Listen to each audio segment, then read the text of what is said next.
우리에게 주시는 하나님의 말씀 데살로니가전서 5장 18절 말씀 보도록 합니다.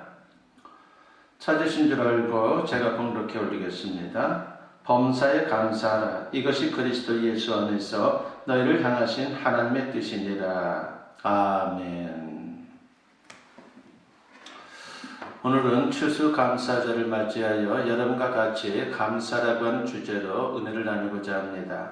감사는 신비롭습니다. 감사할 때 행복할 수 있고 감사할 때 인생이 잘 풀리게 되는 겁니다. 그런 점에서 인생에서 가장 큰 자산은 감사의 마음입니다. 아무리 소유가 많고 환경과 조건이 좋다 할지라도 감사가 없는 사람은 절대로 행복할 수 없습니다. 반대로 소유가 적다 할지라도 그리고 환경과 조건이 열악하다 할지라도 감사가 있는 사람이라면 그 사람은 얼마든지 행복할 수가 있습니다. 그러므로 우리는 이렇게 말할 수 있습니다. 인생의 행복은 성적순도, 재산순도, 학벌순도, 지위순도 아니고 감사순이라고 말입니다. 감사하는 만큼 인생이 행복해지기 때문이죠. 그런데 무턱대고 감사하는 것보다 제대로 감사하는 것이 중요합니다. 그래서 제대로 감사하는 것은 하나님께 먼저 감사하는 것이다 라고 말할 수가 있습니다. 인생 만사가 하나님 손안에 있기에 하나님께 감사하는 것이 감사의 기본입니다. 그 다음에 사람이나 사물에게 감사하는 게 순서인 것이죠. 그래서 성경은 하나님께 감사하라고 끊임없이 권면을 합니다. 그 가운데 오늘 본문이 바로 대표적인 말씀입니다. 데살로니가전서 5장 18절 말씀을 보면은 범사에 감사하라. 이것이 그리스도 예수 안에서 너희를 향하신 하나님의 뜻이니라고 있습니다. 범사에 감사하는 게 하나님의 뜻이다라고 말씀을 합니다. 그것은 하나님이 기뻐하는 것일 뿐만이 아니라 우리 자신에게도 큰 축복이 되기 때문인 것입니다. 범사에라고 하는 말은 어떤 형편이나 처지에서도라고 하는 뜻입니다. 그러니까 항상 감사하는 게 중요한 것입니다. 그러기 위해서 신앙이 필수적인 것입니다. 우리가 신앙생활을 하면서 제일 신경 써야 되는 게 바로 감사입니다. 그래서 1년에 2번씩 감사절을 지키는 것입니다. 우리가 평소 분주한 일상에서 감사하지 못했다면 이런 기회에 다시 한번 감사의 신앙을 회복하는 그런 기회로 삼는 것이 대단히 중요합니다. 그럴 때 우리의 심령도 회복되는 것이고 행복한 인생을 또한 살 수 있는 것입니다. 이 시간 말씀을 통해서 이렇게 중요한 감사의 신앙을 회복하는 우리 모두가 되었으면 합니다. 첫째는 오늘 본문에서 우리가 생각해 보고자 하는 것은 일상을 감사해야 한다는 것입니다. 범사에 감사하라는 것은 구체적으로 무슨 뜻입니까? 특별한 경우에도 감사하고 일상에서도 감사하라고 하는 뜻입니다. 우리는 일상을 살면서 때때로 특별한 경우를 만나게 됩니다. 평소보다 특별하게 형통할 때가 있습니다. 언뜻 생각하게 되면요, 그런 경우에는 당연히 감사할 것 같다는 생각이 들 수가 있죠. 그러나 사실 그렇지가 않습니다. 인간은 본성적으로 감사할 줄 모릅니다. 아담의 타락 이후로 우리는 이기적인 존재가 되고 말았습니다. 잘 되면 내 탓, 못 되면 남의 탓입니다. 특별히 잘 돼도 내가 잘나서 그렇게 된 줄로 착각하고 감사하기는커녕 오히려 교만할 때가 얼마나 많은지 모릅니다. 특별히 어려운 일을 당하면 다른 사람들 때문에 그렇게 된 줄로 생각하고 낙심하고 불평하는 그런 인생을 사는 사람들도 많습니다. 심한 경우에는 하나님까지 원망을 하는 것이죠. 그러나 성경은 뭐라고 말씀합니까? 인생이 이럴 때도 있고 저럴 때도 있는데 언제든 하나님을 생각하고 감사하라고 말씀합니다. 전도서 7장 14절에서 지혜자는 이런 말씀을 합니다. 형통한 날에는 기뻐하고 공고한 날에는 되돌아보아라. 이 두 가지를 하나님이 병행하게 하사 사람이 그의 장래를 능히 헤아려 알지 못하게 하셨느니라고 있습니다. 형통할 때 기뻐하라고 하는 말은 아무 생각 없이 희낙락하라고 하는 말씀이 아니라 하나님을 생각하며 감사하라고 하는 것입니다. 공부할 때 되돌아보라고 하는 말은 하나님의 섭리를 생각하면서 감사하라고 하는 것입니다. 또 야고보서 5장 13절에서 야고보 사도는 이런 말씀을 하죠. 너희 중에 고난당하는 자가 있느냐? 그는 기도할 것이요. 즐거워하는 자가 있느냐? 그는 찬송할지니라고 있습니다. 고난당할 때 낙심하지 말고 하나님께 기도하며 감사하라고 하는 것입니다. 그리고 즐거워할 때는 혼자 좋아하지 말고 하나님을 찬송하며 감사하라고 하는 것입니다. 이처럼 특별한 상황에서 감사하는 게 어렵기도 하고 중요하기도 합니다. 이런 말이 있습니다. 형통할 때 감사하면 계속 형통할 것이고 고난의 때에 감사하면 고난이 중단될 것이다 라고 하는 말이 있는 것입니다. 특별할 때도 감사하기 어렵지만은 일상에서 우리가 감사하는 것은 더욱 어렵습니다. 늘 평범한 가운데 살다 보면요, 우리가 무감각해질 수가 있다는 것이죠. 지금의 삶이 사실은 하나님의 은혜의 결과인데 저절로 된 것처럼 당연시하는 그런 우리의 마음이 들 수가 있습니다. 일상의 모습을 당연시하다 보면요, 자칫 건태로워질 수 있고 나중에는 불평하고 원망하는 그런 마음이 생길 수가 있습니다. 하나님을 잊어버리면 그렇게 되기 십상인 것입니다. 이스라엘이 출애굽 후 광야에서 고생하다가 가나안 땅에 정착하게 됩니다. 얼마나 감사한 일입니까? 40년을 광야 생활을 했는데 마침내 약속의 땅에 들어가니까 너무나도 감사한 일이죠. 그런데 새로운 삶이 일상이 되면서 그들은 하나님의 은혜를 잊어버렸습니다.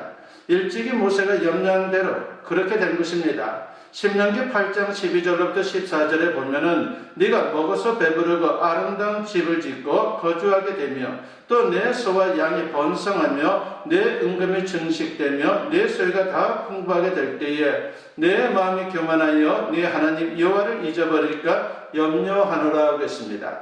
일상에서 감사하지 못하면요, 사람은 특별한 상황을 기대하게 됩니다. 예를 들어서 대박이 나기를 기대하는 그러한 마음이 드는 것이죠. 그러면서 여행주의나 한탕주의에 빠질 수가 있습니다. 그렇게 되면요, 불행해지는 것입니다. 그래서 이런 말이 있습니다. 불행한 사람은 갖고 있지 않은 것을 사모하는 사람이고 행복한 사람은 갖고 있는 것을 사랑하는 사람이다 라고 있습니다. 그러니까 내가 처한 일상을 사랑하고 감사할 줄 아는 사람만이 행복할 수 있는 것입니다. 그런 점에서 일상 감사는 대단히 중요합니다. 대머리도 5가지는 감사할 수 있다고 하는 말이 있습니다.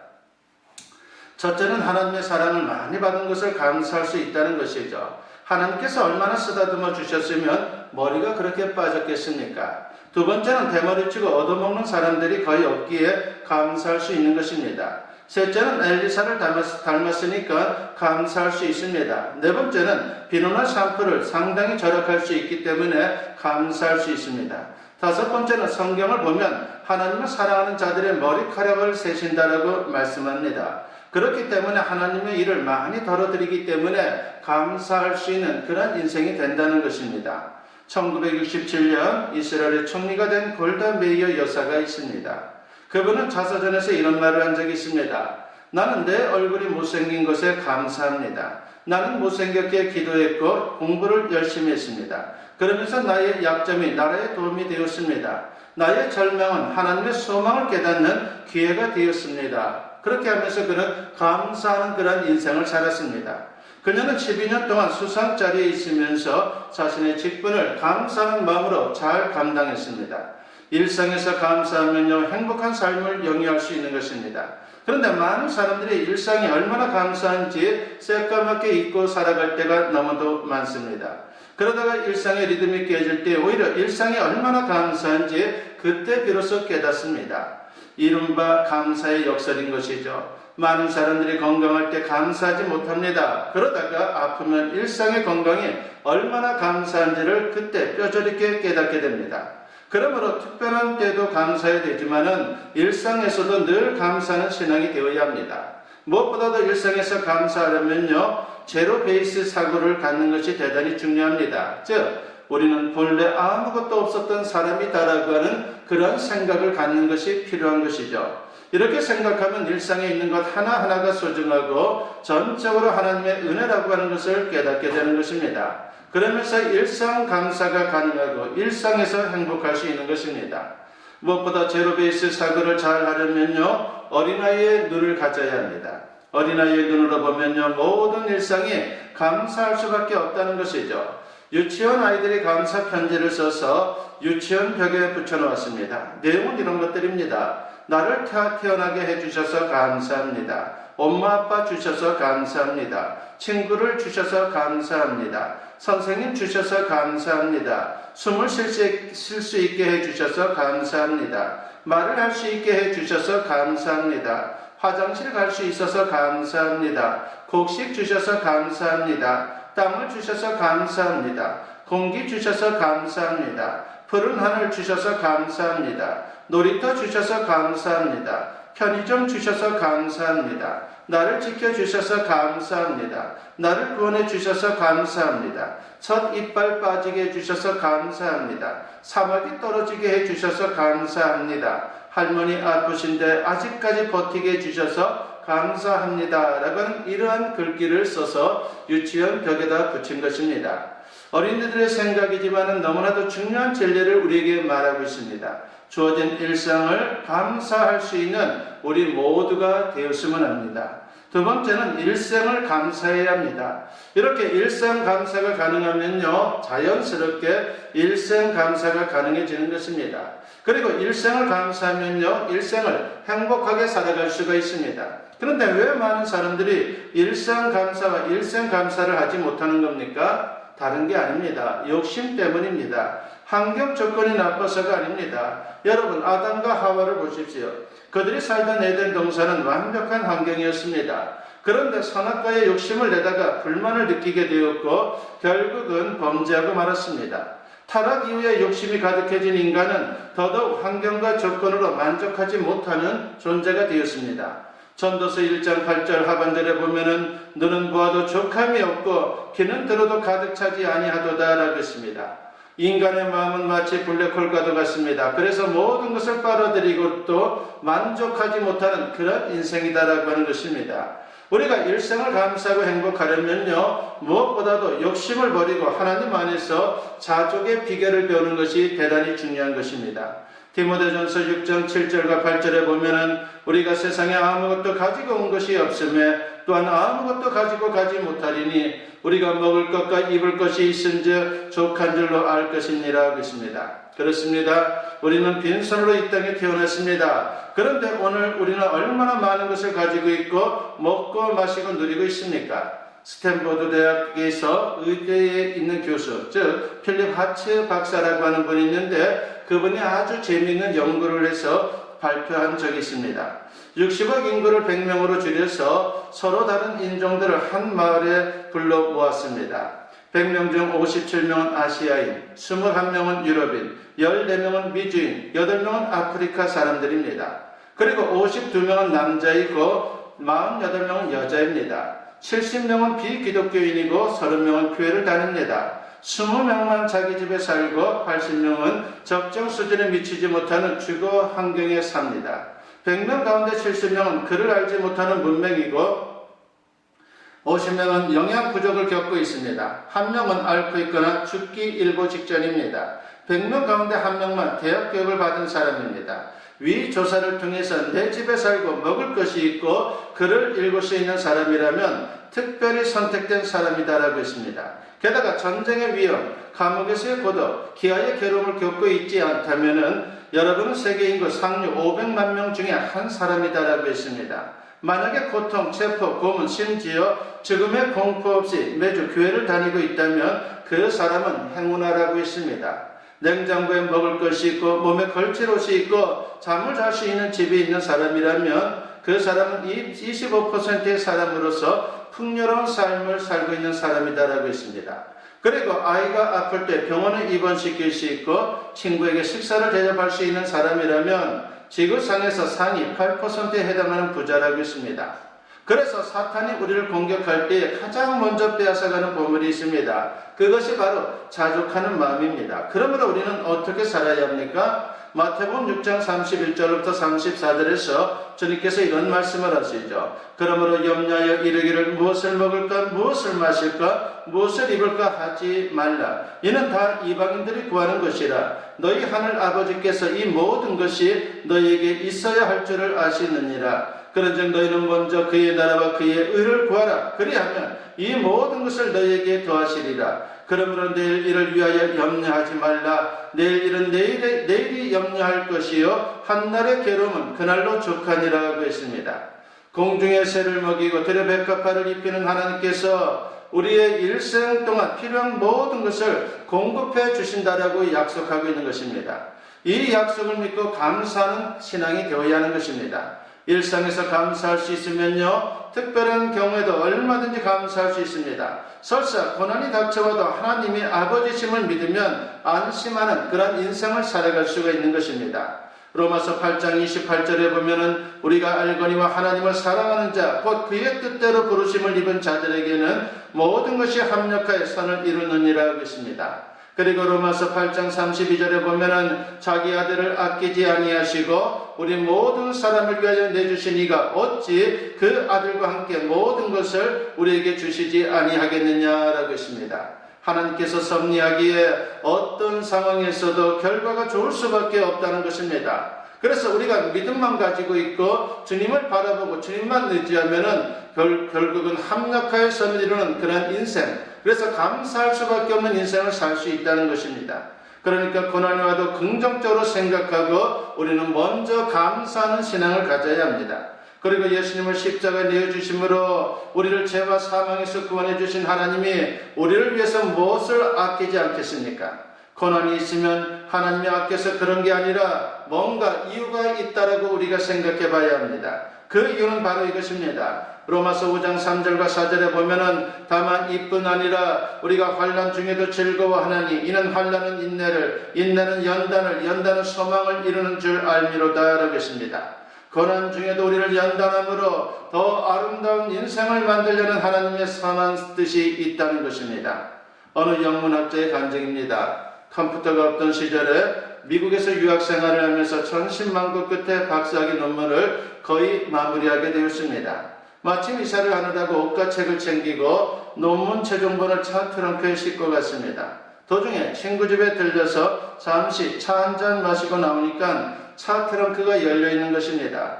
도둑이 차 트렁크를 열고 그곳에 있는 모든 짐을 다 훔쳐 도망갔습니다. 몇 년 동안 고생하면서 쓴 논문이 사라졌으니까 인생이 끝난 것 같았습니다. 요즘 같으면 컴퓨터 안에 들어있으니까 아니면은 메모리 카드가 있으니까 거기에 저장해 둔 것을 가지고 활용하면 되지만 옛날에는 그런 것이 없었죠. 그러니까 논문 자체가 없어졌으니까 얼마나 낙심이 되었겠습니까? 낙심한 나머지 식음을 전폐할 정도였습니다. 그러던 5일째 커튼 사이로 한 줄기 햇살이 비추는 것입니다. 그 순간 문득 이런 생각이 들었습니다. 그래, 괜찮아. 논문 하나 없어진 건데 다시 쓰면 되지. 그런 생각이 들었습니다. 그러면서 용기를 내서 지도교수를 찾아가서 자신의 모든 사정을 이야기했습니다. 그랬더니 평소 깐깐하던 교수님이 오히려 더 좋은 논문을 쓸 수 있을 거라면서 격려해 주는 것입니다. 결국 1년 후에 논문을 완성하고 박사학위를 받았습니다. 그리고 귀국 후에 대학 교수가 되었습니다. 그는 논문 앞에 헌사를 쓰면서 부모님께 고마움을 표현했고 그리고 맨 마지막에 이렇게 썼습니다. 그리고 내 논문 원고를 훔쳐가서 내게 삶의 중요한 교훈을 가르쳐준 도둑에게 감사합니다 라고 말입니다. 고난이 닥쳐왔지만 감사함으로 받아들이니까는 모든 것을 회복하고 신앙 인격이 정금같이 연단될 수 있었다는 것입니다. 오늘은 추수감사절입니다. 평소 감사에 인색했던 우리에게 하나님께서 감사의 신앙을 가르쳐 주시려고 허락하신 뜻깊은 날입니다. 다시 한번 하나님을 바라보고 그분의 놀라운 은혜를 생각하며 일상 감사의 비결을 배울 수 있기를 바랍니다.